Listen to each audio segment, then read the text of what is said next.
स्वागत है आपका विश्व शांति दर्शन चैनल के मंच पर। चैनल को स्थापित करने का श्रेय जाता है विश्वधर्मी विश्व शांति के कर्मयोगी तपस्वी प्रोफेसर डॉक्टर विश्वनाथ कराड जी को। इस चैनल के द्वारा हमारा उद्देश्य भारतीय मूल्यों, भारतीय संस्कृति, अध्यात्म और भारतीय परंपराओं का निर्वाह करना है। आज के वीडियो के माध्यम से चर्चा करेंगे 90/10 का रहस्य क्या है ये रहस्य और क्यों समझना जरूरी है एक बेहतर जीवन के लिए।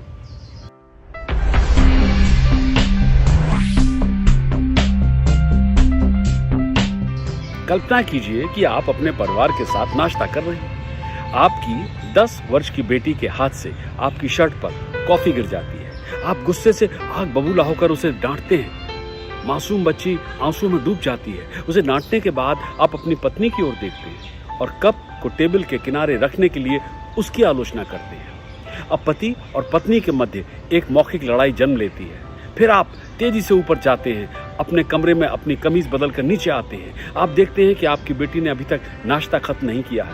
वो अभी भी रो रही है और स्कूल के लिए तैयार नहीं हुई है। इस आपाधापी में आपकी बेटी की स्कूल बस छूट जाती है। आपकी पत्नी को भी काम पर जाना है, वो भी लेट हो गई है। आप जल्दी से कार दौड़ाते हुए बेटी को स्कूल लेके जाते हैं क्योंकि आपको स्कूल जल्दी पहुंचना है। इसीलिए आप कार को तेज गति से चलाते हैं, गति सीमा से ज्यादा तेज भगाते हैं और फिर 15 मिनट की देरी और 1000 रुपए का ट्रैफिक पुलिस का जुर्माना भरने के बाद आप स्कूल पहुंचते हैं। आपकी बेटी आपको बिना गुड बाय किए और आपको बिना देखे स्कूल की बिल्डिंग की ओर चल देती है। 30 मिनट की देरी से ऑफिस पहुंचने के बाद आप पाते हैं कि आप अपना ब्रीफकेस घर भूल गए हैं। आपका दिन खराब शुरू हुआ है।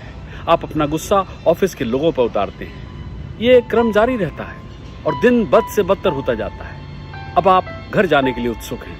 जब आप घर पहुंचते हैं तो आपकी पत्नी और बेटी आपकी ओर ध्यान ही नहीं देते हैं। दोनों अभी तक नाराज हैं।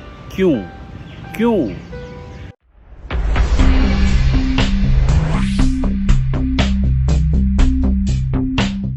तो आइए मालूम करते हैं कि आपका दिन खराब क्यों रहा। ए, क्या कॉफी गिरने के कारण? बी, क्या आपकी बेटी इसका कारण थी?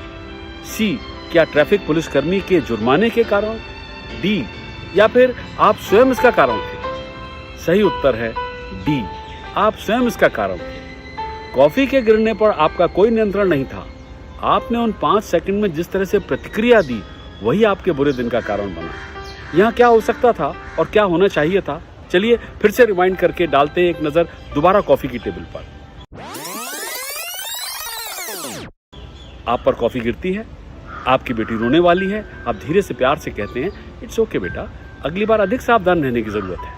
फिर जल्दी से एक तौलिया लेकर आप ऊपर अपने कमरे की ओर जाते हैं। एक नई शर्ट पहनकर ब्रीफकेस लेकर आप वापस आते हैं और खिड़की से देखते हैं कि आपकी बेटी स्कूल बस में चढ़ रही है। वो मुड़ती है और मुस्कुराकर हाथ हिलाती है। आप और आपकी पत्नी दोनों समय पर ऑफिस के लिए निकलते हैं।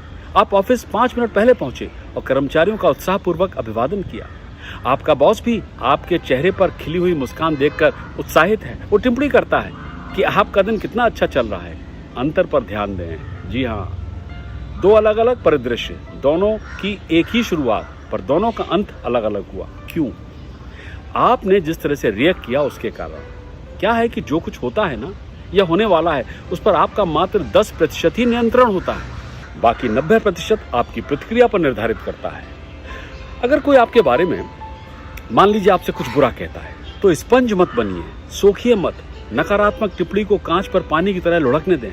आपको उससे प्रभावित होने की आवश्यकता नहीं है। अगर ठंडे दिमाग से प्रतिक्रिया करेंगे तो आपका दिन बर्बाद नहीं होगा। एक गलत प्रतिक्रिया के परिणाम स्वरूप आप एक दोस्त को खो सकते हैं, नौकरी से हाथ धो बैठ सकते हैं और बेवजह तनावग्रस्त होकर अपना रक्तचाप या बीपी बढ़ा सकते हैं। मान लीजिए आप ट्रैफिक में कार चला रहे हैं और अचानक एक नीली रंग की कार आपकी कार को काटते हुए बगल से तेजी से निकल जाती है, तो आपकी क्या प्रतिक्रिया होगी? रोड रेज के कारण क्या आप अपना आपा खो देंगे या फिर स्टीयरिंग व्हील को तब तक ठोकते रहेंगे जब तक वो टूट कर गिर न जाए? क्या आप गालियां देंगे? क्या आपका बीपी आसमान छुएगा? क्या आप नीली कार का पीछा करके उसे टक्कर मारने की कोशिश करेंगे?